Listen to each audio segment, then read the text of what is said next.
Hello అండి, అందరికీ నమస్తే. అందరూ ఎలా ఉన్నారండి? బాగున్నారా?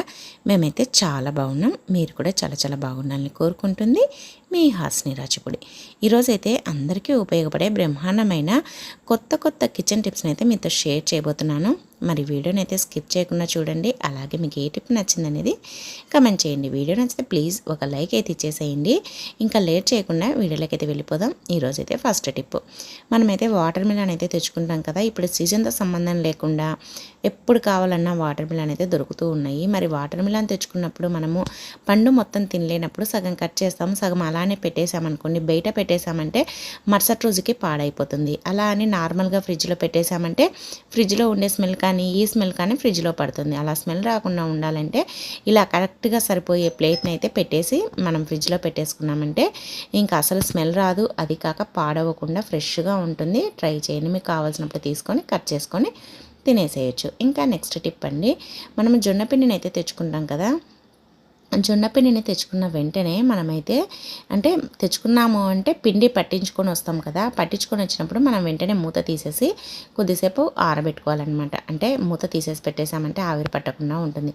అలాగే మనం జొన్న రొట్టె చేసుకోవాలన్నప్పుడు ఎన్ని రొట్టెలు కావాలనేది చాలామంది కన్ఫ్యూజ్ అవుతారు. పిండి ఎంత కలుపుకోవాలనేది. మీకు 2 రొట్టెలు కావాలంటే 2 పిరికిళ్ళంత పిండిని వేసేస్తే సరిపోతుందన్నమాట. చాలామందికి తెలియక ఎక్కువ వేసేసి వేస్ట్ చేస్తూ ఉంటారు. అలా కాకుండా ఒక రొట్టెకు ఒక పిరికి నిండా పిండి తీసుకున్నామంటే సరిపోతుందన్నమాట. నేనైతే ఇప్పుడు 4 రొట్టెలకు అయ్యే పిండిని అయితే కలుపుతున్నాను. ఇంకా మనము పిండిలో కొంతమంది ఉప్పు వేస్తారు, కొంతమంది ఉప్పు వేయరు. అది మీ ఇష్టం. మీకు నచ్చినట్లుగా ఉప్పు కావాలంటే వేసుకోండి సాల్ట్ని. లేదు అని అంటే నార్మల్గా పిండిని మాత్రమే కలిపేసుకోండి. మీకు పిండి వెంటనే పట్టించినది అయితే అంటే ఒక 2-3 రోజుల పిండి అయినా లేదంటే ఫ్రెష్ పిండి అయినా వేడి నీళ్ళు పోసుకోవాల్సిన అవసరం లేదు. కొద్దిగా పాతది పిండి ఒక 4-5 డేస్ అయింది లేదంటే ఒక 1 వీక్ అయింది అంటే ఖచ్చితంగా వేడి నీళ్ళు పోసుకొని కలిపేసుకోండి. ఇలా వేడి నీళ్ళతో కలుపుకోవడం వల్ల పిండి అనేది బాగా మనకి సాగుతుందనమాట. అంటే చీలకలు రాకుండా అలాగే మనకి పిండిని రొట్టె చేయడానికి కూడా చాలా బాగా వస్తుందన్నమాట, ఇరిగిపోకుండా. ఇలా ఒక పిరికి నిండా పిండికి ఇంత అవుతుందన్నమాట. ఇది ఒక రొట్టెకి సరిపోతుంది. ఇలా చేసుకున్నామంటే మనకి ఈజీగా ఎన్ని రొట్టెలు కావాలంటే అంత పిండిని అయితే తీసుకొని చేసేసుకోవచ్చు. అలాగే గాజులు అడ్డం రాకుండా ఉండాలంటే ఒక రబ్బర్ బ్యాండ్ వేసేసుకోండి.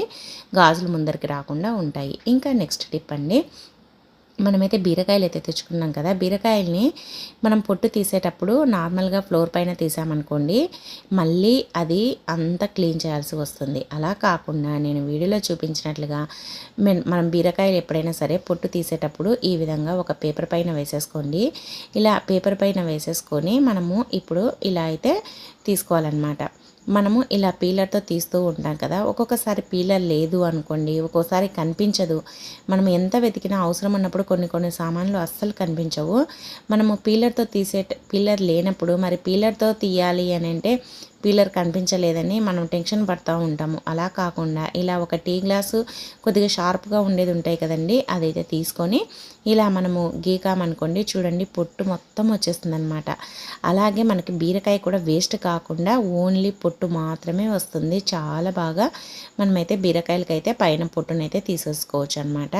ఇలా చేయడం వల్ల మనకి చాలా ఈజీగా మన పని అయితే అయిపోతుంది. మనకి టెన్షన్ పడాల్సిన అవసరం లేదు, ఎందుకంటే పీలర్ లేదనేసి.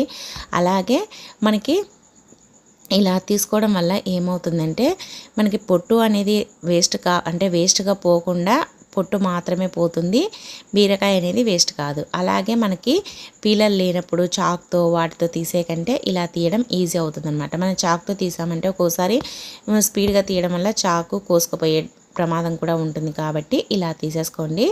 మీకు ఇంకా ఈజీగా ఎన్ని కేజీల బీరకాయలనైనా కూడా పొట్టు తీసేసుకోవచ్చు అనమాట. మీరు కూడా ట్రై చేయండి. అలాగే పీలర్ కనిపించినప్పుడు మీరు ఎలా పొట్టు తీస్తారనేది కూడా కామెంట్ చేయండి. ఇంకా నెక్స్ట్ టిప్ అండి, చూడండి మనమైతే నిమ్మకాయని అయితే కట్ చేస్తాం కదా. నిమ్మకాయని సగం వాడిన తర్వాత సగం నిమ్మకాయని అలానే పెట్టేస్తూ ఉంటాము. అలా పెట్టడం వల్ల అది వేస్ట్ అయిపోతూ ఉంటుంది. అలా వేస్ట్ కాకుండా ఇలా అయితే చెయ్యండి. చూడండి నిమ్మకాయకి ఇలా మనము ఇలా గుచ్చాలన్నమాట. ఇది మనకి లవంగాలు ఉంటాయి కదా, మొగ్గ ఉండే లవంగాలని ఇలా గుచ్చేసి మనము కిచెన్లో కానీ హాల్లో కానీ పెట్టుకున్నామనుకోండి, ఈ స్మెల్ వల్ల ఈ ఘాటు వల్ల అసలు దోమలు అనేది రావన్నమాట. ఎక్కువగా చాలామంది దోమలతో ఎక్కువగా ఇబ్బంది పడుతూ ఉంటారు కదా. అలాంటప్పుడు కిచెన్లో ఒకటి, హాల్లో ఒకటి, బెడ్రూమ్లో ఒకటి పెట్టేసుకోండి. ఇంకా టెన్షన్ లేకుండా ఉంటుంది. ట్రై చేయండి. ఇంకా నెక్స్ట్ టిప్ అండి, మనమైతే బంగాళాదుంపలు అయితే తెచ్చుకుంటాం కదా. బంగాళదుంపలు ఎక్కువ రోజులు ఫ్రెష్గా ఉండాలి, పాడవకుండా ఉండాలి అని అంటే ఇలా అయితే చెయ్యండి. ఇలా చేయడం వల్ల బంగాళదుంపలు ఎక్కువ రోజులు ఫ్రెష్గా ఉంటాయన్నమాట. అలాగే మనం తెచ్చుకునేటప్పుడు కూడా గట్టిగా ఉండేటివి తెచ్చుకోవాలి. మనకి మెత్తగా ఉండేటివి మొలకలు వచ్చేవి తెచ్చుకున్నాం అనుకోండి తొందరగా పాడైపోతాయి అన్నమాట. అలాగే బంగాళదుంపలు మొలకలు రాకుండా ఉండాలి అని అంటే ఇలా వెల్లుల్లిపాయలు ఉంటాయి కదండి, ఆ వెల్లుల్లిపాయల్ని ఆ బంగాళదుంప బుట్టలో వేసి పెట్టేసేయండి.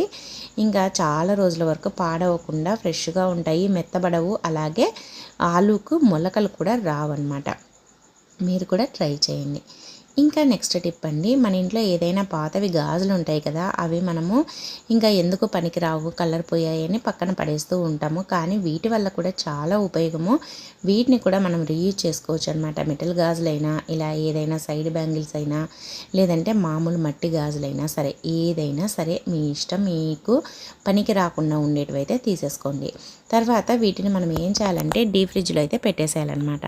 మనము చాలాసార్లు ఏదైనా ఫ్రిడ్జ్లో పెట్టేటప్పుడు మనము ఏదైనా నాన్ వెజ్ కానీ అలాగే ఏదైనా సరే మనం డీప్ ఫ్రిడ్జ్లో పెట్టేస్తూ ఉంటాం కదా. పెట్టేసినప్పుడు ఇలాంటి బాక్సులు మనం డైరెక్ట్గా పెట్టామనుకోండి, ఐస్ మొత్తం గడ్డ కట్టేసి అసలు తీయడానికి రాదనమాట ఆ బాక్స్. అలా కాకుండా ఇలా గాజును పెట్టేసి దానిపైన కనుక ఈ బాక్సులను పెట్టామనుకోండి, మనకి ఇంకా గడ్డ అనేది కట్టవన్నమాట. గడ్డ కట్టినా కూడా బాక్సుకి కింది వరకు గడ్డ కట్టదు. మనం ఈజీగా మళ్ళీ కావాలన్నప్పుడు తీసేసుకోవచ్చు. మనం డైరెక్ట్గా పెట్టామనుకోండి, అది మొత్తం గడ్డ కట్టేసి దాంట్లోనే అతుక్కొని పోయినట్లుగా అవుతుందన్నమాట. అలా కాకుండా ఇలా గాజులను పెట్టేసుకోండి. మీకు పనికిరానివి మీరు ఫ్రిడ్జ్లో ఏది పెట్టాలనుకున్నా కూడా వాటిపైన పెట్టేసేయండి డీప్ ఫ్రిడ్జ్లో. ఇంకా మీకు అసలు అతుక్కోవడము లేదంటే ఎక్కువ కూల్ కావడం అనేది జరగదన్నమాట. ట్రై చేయండి.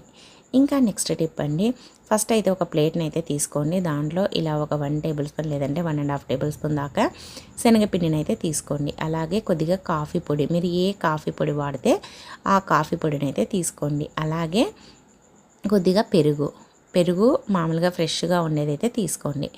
అలాగే కొద్దిగా పసుపు మనం ఇంట్లో తయారు చేసిన పసుపు అయితే చాలా మంచిది, చాలా బాగా పనిచేస్తుంది. ఇప్పుడు ఈ 4ని బాగా కలపండి. శనగపిండి, అలాగే పెరుగు, అలాగే కాఫీ పొడి, మనకి పసుపు వేసాం కదా, ఈ 4ని బాగా కలిపేసుకొని దీన్ని మనం స్నానానికి వెళ్ళే ఒక 1/2 అవర్ ముందర ఫేస్కి అయితే అప్లై చేసుకోవాలన్నమాట. మనం ఫేస్కి అప్లై చేసుకున్నాం అనుకోండి, మన ఫేస్ అనేది చాలా గ్లోగా అందంగా తయారవుతుందన్నమాట. అలాగే ఫేస్ కూడా మనకి చాలామందికి లూజ్ అయిపోయి సాగినట్లుగా అయిపోతూ ఉంటుంది. వయసు పెరిగే కొద్దీ కూడా స్కిన్ అంతా లూజ్గా అవుతుంది కదా, అలాంటప్పుడు ఇలా అప్లై చేసుకున్నాం అనుకోండి, స్కిన్ అనేది చాలా టైట్గా అవుతుంది. అలాగే మనకి స్కిన్ అనేది ముడతలు రాకుండా ఉంటుంది. అలాగే మన ఫేస్ పైన ఉండే ట్యాన్ మొత్తం పోయి ఫేస్ అనేది చాలా గ్లోగా కనిపిస్తుంది. మీరు కూడా ట్రై చేయండి. ఇంకా నెక్స్ట్ టిప్ అండి, చాలామందికి ఉదయాన్నే కాఫీ కానీ టీ కానీ తాగే అలవాటు ఉంటుంది. మనం వెయిట్ లాస్ కావాలనుకున్నప్పుడు మనకు కాఫీ తాగకూడదు కదా, షుగర్ని స్కిప్ చేసేసేయాలి. కానీ మనం తాగకుండా ఉండలేము. మరి మీరు కాఫీ తాగే అలవాటు ఉంటే ఇలా అయితే చెయ్యండి. మీకు కాఫీ తాగిన ఫీలింగ్ వస్తుంది. అలాగే వెయిట్ లాస్ కూడా చాలా బాగా పనిచేస్తుంది. ఏం లేదండి, మనము హాట్ వాటర్లో కొద్దిగా కాఫీ పొడిని వేసేసుకొని బాగా కలిపేసుకొని తాగేసేయండి మార్నింగే. ఇలా బ్లాక్ కాఫీని తాగడం వల్ల వెయిట్ లాస్ అవుతారు. అలాగే హెల్త్కు మంచిది. అలాగే మీకు కాఫీ తాగిన ఫీలింగ్ కూడా వస్తుందన్నమాట. వేడివేడిగా కాఫీ పొడి స్మెల్ మంచిగా ఉంటుంది కదా, తాగుతూ ఎంజాయ్ చేయండి. మీకు కాఫీ తాగిన ఫీలింగ్ ఉంటుంది, వెయిట్ లాస్ కూడా అవుతారు. ఇంకా నెక్స్ట్ టిప్ అండి, చూడండి, మనమైతే జల్లెడని అయితే వాడుతూ ఉంటాం కదా. జల్లెడ ఒక్కొక్కసారి ఇలా హోల్ పడతా ఉంటుంది. మరి అలా హోల్ పడిందంటే ఇంకా అది పనికి రాదని మనం పక్కన పడేస్తూ ఉంటాం. ఎందుకంటే ఏదైనా జల్లించేటప్పుడు దాంట్లో నుంచి కిందికి దిగుతుంది అనేసి. అలా మనం వేస్ట్గా పడేయకుండా ఇలా అయితే చెయ్యండి. ఏం లేదండి, ఆ జల్లెడికి ఇలా డబల్ టేప్ ప్లాస్టర్ ఉంటుంది కదా, దాన్ని ఇలా వేసేసేయండి.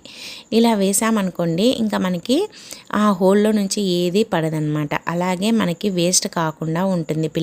పిండి జల్లించేటప్పుడు మనకి అసలు దాంట్లోకి పడుతుంది, పురుగులు వస్తాయేమో ఉంటే అనే టెన్షన్ అవసరం లేదనమాట. ఇలా చేసామంటే చూడండి, పిండి ఈ విధంగా ఈజీగా జల్లించుకోవచ్చు. అలాగే మనం జల్లెడని మళ్ళీ కొత్తది కొనాలి, హోల్ పడిందనే టెన్షన్ కూడా అవసరం లేదనమాట. మనీ కూడా సేవ్ చేసుకోవచ్చు ఇలా చేసామంటే. చాలా అంటే చాలా బాగా యూజ్ అవుతుందండి. కొన్ని చిన్న చిన్న ఐడియాలే మనకి చాలా బాగా పనిచేస్తాయి అన్నమాట. మీరు కూడా ఈ విధంగా ట్రై చేయండి.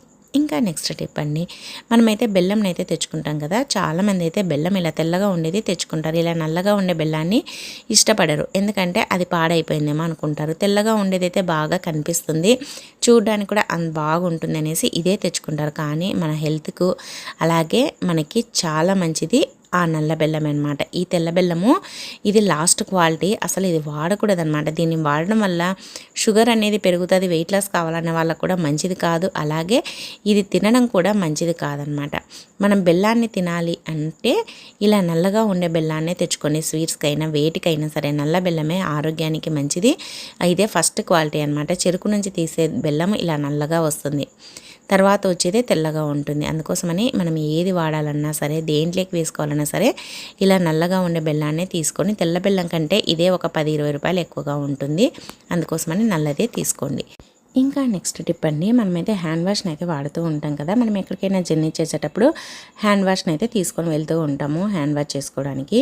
మరి మనం దీన్ని తీసుకెళ్ళినప్పుడు ఇలా లాక్ చేసినట్లుగా కావాలి అని అంటే ఇలా అయితే చేయండి. ఇలానే డైరెక్ట్గా పెట్టుకున్నాం అనుకోండి, అదంతా మొత్తం కింద కారిపోతూ ఉంటుంది. మనం బ్యాగ్లో పెట్టుకున్న బ్యాగ్ మొత్తం పాడైపోతుంది, ఎందుకంటే అది ఇలా తగులుకున్నా సరే బయటికి పడుతుంది అనమాట. అలా కాకుండా ఉండాలి అని అంటే ఇలా ఫస్ట్ అయితే దాన్ని తీసేసుకొని ఇలా మొత్తం ప్రెస్ చేసేసేయండి.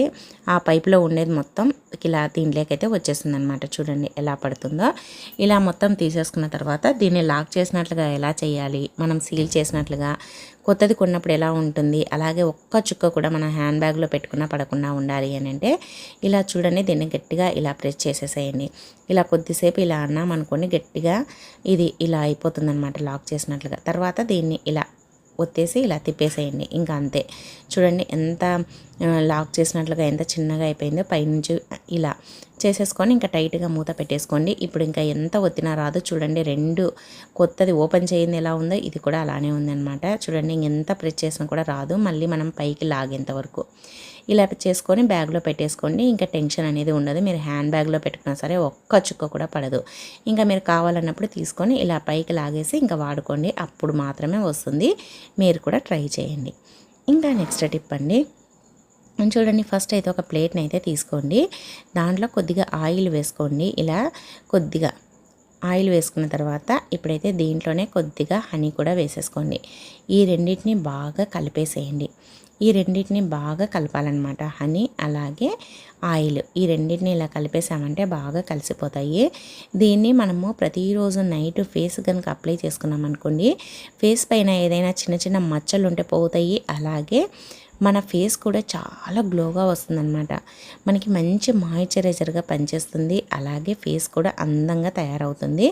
ఇలా రెగ్యులర్గా చేయండి, మనకి చాలా బాగా పనిచేస్తుంది అనమాట. అలాగే స్మూత్గా కూడా అవుతుంది. మరి మీరు కూడా స్కిన్ స్మూత్గా అవ్వాలి, ఎటువంటి క్రీములు మాయిశ్చరైజర్ లేకపోయినా మనకి స్కిన్ అనేది చాలా సాఫ్ట్గా ఉండాలంటే మీరు కూడా ఇలా అయితే ట్రై చేయండి, మనకి చాలా చాలా బాగా పనిచేస్తుంది అనమాట. ఇంకా నెక్స్ట్ టిప్ అండి, చూడండి, మనమైతే గోధుమ పిండిని అయితే కలుపుతూ ఉంటాం కదా, చపాతీ కోసం కానీ, పూరి కోసం కానీ, పుల్క కోసం కానీ. మనం పిండిని కలిపేటప్పుడు ఇలా అయితే కలిపేసుకోండి. పిండి అనేది చాలా సాఫ్ట్గా చాలా స్మూత్గా అవుతుంది, అలాగే చపాతీలు కూడా చాలా స్మూత్గా వస్తాయన్నమాట. ఏం లేదండి, పిండిలో కొద్దిగా ఆయిల్ అయితే వేసేసుకొని, అలాగే కొద్దిగా షుగరు, కొద్దిగా ఉప్పు వేసుకోండి. ఫస్ట్ షుగరు ఉప్పు వేసేసుకొని కలిపేసుకొని, తర్వాత ఆయిల్ కూడా వేసుకొని కలిపేసుకొని, ఇంకా తర్వాత తగినన్ని వాటర్ వేసుకుంటూ పిండిని అయితే కలుపుకోండి. ఇలా కలుపుకున్నామంటే ఇంకా పిండి అనేది చాలా స్మూత్గా అవుతుందన్నమాట. అలాగే మనకి చపాతీలు కూడా చాలా సాఫ్ట్గా వస్తాయి. ఈ విధంగా పిండిని కలుపుకోవాలి. ఇలా చేసుకోవడం వల్ల మనకి ఎక్కువసేపు నానబెట్టాల్సిన పని ఉండదు, అలాగే గట్టిగా ప్రెస్ చేసి రుద్దాల్సిన అవసరం కూడా ఉండదన్నమాట. అలా రుద్దంగానే సాగిపోతాయి. చూడండి, ఇలా కలుపుకున్నామంటే ఎంత స్మూత్గా కనిపిస్తుందో పిండి. అసలు మనం నానబెట్టే పని లేకుండా ఇంకా వెంటనే చపాతీలనైనా, పూరీలనైనా, పుల్కా అయినా ఏదైనా మీకు నచ్చినది చేసేసుకోవచ్చు. ట్రై చేయండి. ఇంకా నెక్స్ట్ టిప్ అండి, చూడండి, మనమైతే పచ్చిమిర్చిని అయితే తరుగుతూ ఉంటాం కదా. పచ్చిమిర్చిని తరిగేటప్పుడు మనము చిన్నపిల్లలు ఇంట్లో ఉన్నారనుకోండి, మనకి అలానే వేసామంటే పిల్లలు అస్సలు తినలేరు. ఎందుకంటే పచ్చిమిర్చిలో ఎక్కువగా విత్తనాలు ఉంటాయి కదా, అది ఘాటు ఎక్కువగా తెలుస్తుంది. మరి పిల్లలు తినాలన్నా, మనం రైతా చేసుకోవాలన్నా రైతా కూడా పిల్లలు ఇష్టపడరు. ఎందుకంటే పచ్చిమిర్చి వేస్తాం కదా, ఘాటుగా ఉంటుంది అనేసి. మరి ఘాటు లేకుండా ఉండాలి, మనం దేంట్లోకి వేసుకున్నా ఘాటు ఎక్కువగా ఉండకూడదు, పిల్లలు కూడా తినాలి అని అంటే ఇలా అయితే చెయ్యండి. పచ్చిమిర్చిని ఇలా వాటర్లో తరిగేసేయండి. ఇలా చిన్న చిన్న ముక్కలుగా మీరు తరగండి, లేదంటే ఇలా నేనైతే కత్తెర పెట్టుకొని కట్ చేస్తూ ఉంటాను అనమాట. ఇది కిచెన్లో మాత్రమే వాడతాను. ఇలా మనం కట్ చేసేసుకొని వాటర్లో వేసుకొని ఒక నిమిషం ఉన్నేసి తీసేసుకోండి. మిర్చి ఘాటు తగ్గుతుంది. అలాగే మిర్చిలో ఉండే విత్తనాలన్నీ ఆ వాటర్లోకి దిగి మనకి వాటర్లో ఆ విత్తనాలన్నీ దిగుతాయి. కాబట్టి ఇది పచ్చిమిర్చి మాత్రమే, విత్తనాలు ఉండవు. కాబట్టి చూడండి, విత్తనాలన్నీ దీంట్లోకి దిగిపోయాయి. ఇది ఘాటు ఉండదన్నమాట, కారం కూడా ఎక్కువగా ఉండదు. ఏ దాంట్లోకి వేసినా పిల్లలు కూడా ఇష్టంగా తింటారు, ఘాటు ఉండదు. కాబట్టి వాళ్ళు కూడా ఇష్టపడతారనమాట. మీరు కూడా తప్పకుండా ట్రై చేయండి. ఇంకా నెక్స్ట్ టిప్ అండి, మనం ఏదైనా ప్యాకెట్ను ఓపెన్ చేసినప్పుడు ఒక్కోసారి హడావిల్లో ఎలా పడితే అలా ఓపెన్ చేస్తూ ఉంటాము. ఎలా పడితే అలా ఓపెన్ చేయడం వల్ల చూడండి ఇలా అయితే చినిగిపోయి ఉంటుంది. ఇంకా దీన్ని మనము వేరే డబ్బాలోనే పోసుకోవాలి. మన దగ్గర అప్పటికప్పుడు డబ్బా లేదు, మళ్ళీ సపరేట్గా దీనికోసం మనం డబ్బాను వెతుక్కోవాల్సిన అవసరం లేకుండా ఎంత చినిగిపోయి ఉన్నా సరే ఇలా అయితే చెయ్యండి. ఇలా నేను వీడియోలో చూపించినట్లుగా ఇలా ఫోల్డ్ చేయండి. ఇలా ఫోల్డ్ చేసేసి తర్వాత వెనకాలకి ఇలా రివర్స్, ఇలా ముందరికి అనకుండా ఇలా నేను వీడియోలో చూపించినట్లుగా ఇలా వెనకాలకి అనాలన్నమాట. ఇలా వెనకాలకి అనేసేసి చూడండి, ఇలా అనేసి ఇలా తిప్పేసుకోవాలి. ఇలా తిప్పుకున్నామనుకోండి, నేను మీకు స్లోగా చూపిస్తున్నా, మీకు బాగా అర్థమవుతుంది కదా. ఇలా తిప్పేసుకొని ఇప్పుడు మనం ఫస్ట్ ఫోల్డ్ చేసాం కదా, దాన్ని ఇలా మళ్ళీ రివర్స్ చేసుకోవాలి. ఇలా అటు ఇటు చేసేసుకున్నామంటే ఇంకా లాక్ చేసినట్లుగా అయిపోతుందన్నమాట. మనము ఇంకా వేరే డబ్బాలో పోసుకోవాల్సిన అవసరం ఉండదు, పురుగు పడుతుందనే టెన్షన్ ఉండదు, అస్సలు ఉలికిపోదు. ఇంకా మనం దీనికోసం సపరేట్గా మళ్ళీ డబ్బాను వెతికి దాంట్లో పోసుకునే ప్రాసెస్ కూడా అవసరం లేదనమాట. ఇలా చేసుకున్నామంటే చూడండి, ఇంకా ఇలా నీట్గా మనకి లాక్ చేసినట్లుగా అయిపోతుందన్నమాట. మనకి లేదంటే డైరెక్ట్గా కట్ చేసేసుకొని చాకును వేడి చేసి కూడా కాల్చుకోవచ్చు. అలా అయినా సరే మీ ఇష్టం. లేదు మాకంత టైం లేదు అనుకుంటే ఇలా వెంటనే మనకి కట్ చేసిన తర్వాత ఇలా ఫోల్డ్ చేసేసుకోండి. ఇంకా నీట్గా ఉంటుంది, చూడడానికి కూడా మనకి టైం కూడా వేస్ట్ అవ్వదు. అలాగే ఎక్స్ట్రా డబ్బా కూడా అవసరం ఉండదన్నమాట. ఇలా మనకి ఏదైనా సరే, ఉప్మా రవ్వనే కాదు, ఇడ్లీ రవ్వనే కాదు, పప్పులైనా సరే, పల్లీలైనా సరే, ఏదైనా సరే మనకి అప్పటికప్పుడు ఇలా చేసేసుకొని మనం ఎత్తి పెట్టేసుకోవచ్చు అనమాట. ట్రై చేయండి. ఇంకా నెక్స్ట్ టిప్ అండి, లాస్ట్ టిప్, ప్రతి ఒక్క ఆడవారికి బాగా ఉపయోగపడే టిప్ అండి. ఇలా మనం స్క్రబ్బర్తో గిన్నెలు కడుగుతూ ఉంటాం కదా, స్క్రబ్బర్తో గిన్నెలు కడిగే కొద్దీ కొత్తది అయినప్పుడు కోసుకోదు, కానీ మనము పాతది అయ్యే కొద్దీ ఇదంతా పీచులుగా అయిపోయి మనకి చేతులు గుచ్చుకుంటూ ఉంటుంది. చేతులకి ఒక్కొక్కసారి ఇరుక్కొని పోతూ ఉంటుంది, ఇరుక్కొని పోయి ఇన్ఫెక్షన్ కూడా అవుతూ ఉంటుంది. మరి అలాంటిది అవసరం లేకుండా ఒక్క బాటిల్ ఉంటే చాలండి. ఇంకా మీకు ఎంత పాతగా అయినా సరే స్క్రబ్బరు గుచ్చుకోవడం అనేది ఉండదు. అలాగే చేతులు కూడా నొప్పి పుట్టకుండా, చేతులకు ఇబ్బంది లేకుండా, చేతులు ఎర్రబడకుండా మనకైతే ఈజీగా గిన్నెలను అయితే కడిగేసుకోవచ్చు. ఒక్క బాటిల్ని అయితే తీసుకోండి, ఏదైనా సరే, వాటర్ బాటిల్ అయినా, కూలింగ్ బాటిల్ అయినా, ఏదైనా సరే ఒక బాటిల్ని అయితే తీసుకోండి. తర్వాత దాన్ని ఇలా వీడియోలో చూపించినట్లుగా ఇలా పైన ఇలా కట్ చేసేసుకోండి. కట్ చేసిన తర్వాత ఇప్పుడు చూడండి ఇలా ఉంది కదా, ఇప్పుడు దీనికైతే మనము ఏదైనా సరే చాకును కానీ ఇనుప కడ్డీని కానీ వేడి చేసేసి ఇలా హోల్ పెట్టుకోవాలన్నమాట. చూడండి ఇలా పెట్టేశాం కదా, ఇప్పుడు ఇంకొకటి కూడా ఈ పక్కన ఇలా పెట్టేసుకోండి. ఎందుకు అనేది కూడా చెప్తాను. ఇలా పెట్టేసుకోండి. తర్వాత ఇప్పుడు దీంట్లోకి మనం ఇలా పెట్టుకొని ఇలా డైరెక్ట్గా గిన్నెలు కడిగామనుకోండి, అది పడిపోతుంది. అందుకోసమని అలా పడిపోకుండా ఉండడానికి ఇలా ఒక దారాన్ని అయితే, కొద్దిగా గట్టిగా ఉండే దారాన్ని అయితే తీసుకొని దీంట్లోకి ఇలా పెట్టేసి, ఇప్పుడు మనం హోల్ పెట్టేసాం కదా, దాంట్లో నుంచి మనము సూదికైతే ఎక్కించుకోవాలన్నమాట దారాన్ని, ఒక 2-3 పొరలు. తర్వాత ఇలా తీసుకోవాలి, ఇలా ఆ హోల్లోకి తీసుకొని మళ్ళీ ఇలా హోల్లోకి పెట్టేసి మళ్ళీ ఇలా బయటికి తీయాలి. ఇలా మనము ముడి వేసుకోవాలన్నమాట. ఇలా నేను వీడియోలో చూపించినట్లుగా ఇలా ముడి వేసుకోవాలి. ఇలా ముడి వేసుకొని ఇప్పుడు దీన్ని ఈ రెండింటిని కలిపేసేసుకొని మళ్ళీ ఇక్కడ ముడి వేసుకోవాలి.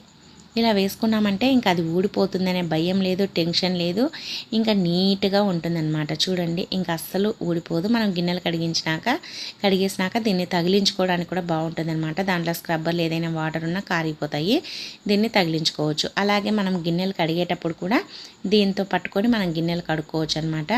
మనకి చేతులకి గుచ్చుకుంటాయి, మనకి చేతులకి హోల్ పడుతుంది అనే భయం కూడా ఉండదు, చేతులు కూడా నొప్పి పుట్టవు అనమాట. ఇలా మనము తాడును తగిలించుకోవడం వల్ల, అలాగే ఈ విధంగా స్క్రబ్బర్కి ఇలా వాటర్ బాటిల్కి ఇలా స్క్రబ్బర్ని పెట్టడం వల్ల మనము స్టవ్ తుడుచుకోవాలన్నా, అలాగే స్టవ్ గట్టు తుడుచుకోవాలన్నా కూడా ఈజీగా తుడిచేసుకోవచ్చు. ఇది చూడండి. ఇప్పుడైతే దీంతో ఇలా మనం రూబీ పొడి అయినా సరే, ఏదైనా మనకి లిక్విడ్తోనైనా సరే దాంట్లో అద్దుకొని ఈ విధంగా మనమైతే గిన్నెలు కడిగేసుకోవచ్చు. ఇంకా మనకి చెయ్యికి పెట్టాల్సిన అవసరం ఉన్నది, చేతికి కూడా గుచ్చుకోదనమాట. ఇలా కావాలంటే ఆ దారంని చేతికి వేసుకొనైనా కూడా మనం గిన్నెలు కడుక్కోవచ్చు. గిన్నెలు కూడా చాలా నీట్గా అయిపోతాయి, మనకి చేతులు కూడా నొప్పి పుట్టదు. మంచి స్క్రబ్బర్గా ఇలా రెడీ చేసుకోవచ్చు అనమాట. చూడండి ఎంత నీట్గా, ఎంత ఈజీగా కడిగేసుకోవచ్చో. ఇలా కడుక్కున్నామంటే మనకి టైం కూడా సేవ్ అవుతుంది, అలాగే మనకి చేతులు కూడా నొప్పి పుట్టకుండా ఉంటుందన్నమాట. ఇలా చేసుకోవడం ప్రాసెస్ అనుకుంటారు, కానీ ఒక్కసారి 2 మినిట్స్ కష్టపడి చేసి పెట్టేసుకున్నాం అనుకోండి సరిపోతుందన్నమాట. ఇది గట్టిగా ముడి వేసుకుంటాం కాబట్టి అస్సలు జారిపోదు, ఊడిపోదు. మనకి గిన్నెలు కడగడానికి కూడా అడ్డు రాదనమాట. మనకి నీట్గా వస్తాయి గిన్నెలు కడగడము. చాలా బాగా పనిచేస్తుందండి, మీరు కూడా ట్రై చేయండి. ఇలా చేసుకోవడం వల్ల మనకి చేతులు అనేది నొప్పి పుట్టవు. చాలామందికి సబ్బు తగలడం వల్ల కూడా చేతులు నొప్పి పుడుతూ ఉంటాయి. ఇలా చేయడం వల్ల చేతులు కూడా నొప్పి పుట్టవు. చాలామందికి రూబీ పొడి కానీ మనకి సబ్బులు కానీ పడవన్నమాట. అలా పడనోళ్ళకి ఇది చాలా బాగా యూజ్ అవుతుంది. ఈ విధంగా మనం గిన్నెలన్నీ కడిగేసుకున్నాక ఆ స్క్రబ్బర్ని కూడా కడిగేసుకొని ఇలా తగిలించేసుకోండి. ఇంకా ఆ తడి అంతా కారిపోయి అదే స్క్రబ్బర్ కూడా స్మెల్ రాకుండా ఉంటుంది. ట్రై చేయండి. సో ఇవండి ఈరోజు టిప్స్. మరి టిప్స్ నచ్చాయా? నచ్చితే వీడియోని లైక్ చేయండి, అలాగే మీకు ఏ టిప్ నచ్చింది అనేది కమెంట్ చేయండి. మంచి మంచి టిప్స్ కోసం మన ఛానల్ అయితే సబ్స్క్రైబ్ చేయండి. ఈ వీడియో చూసినందుకు థ్యాంక్ యూ అండి. Thank you for watching. మరి ఒక వీడియోతో మళ్ళీ కలుద్దాం.